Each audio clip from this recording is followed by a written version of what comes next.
ఎదుర్కొని ఈ భూమి మీద లేకుండా చేసేయాలనే ఎమోషన్ మనలో ఉంటుంది. అయితే క్రికెట్ మ్యాచ్ విషయానికి వచ్చేటోకి పాకిస్తాన్ మీద ఇండియా విజయం సాధించేటోకి ఇక కుర్రకారు ఉన్నారంటే వారిని ఆపలేమండి. వారు పరుగులు పెట్టుకుంటూ వీధిలోనికి వచ్చేస్తారు.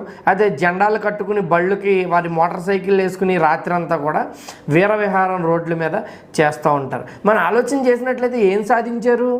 ఇండియా నెగ్గింది ఒక మ్యాచే కదా. మనం ఆలోచన చేసినట్లయితే పాకిస్తాన్ మనం శత్రువుగా ఉంది, వారిని ఏమన్నా మనం చంపేసామా?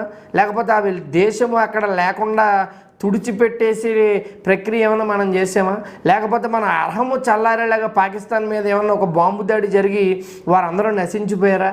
ఇవేం జరగలేదు కదా. మరి ఎందుకు మన వాళ్ళు ఎంత ఆనందపడతారు?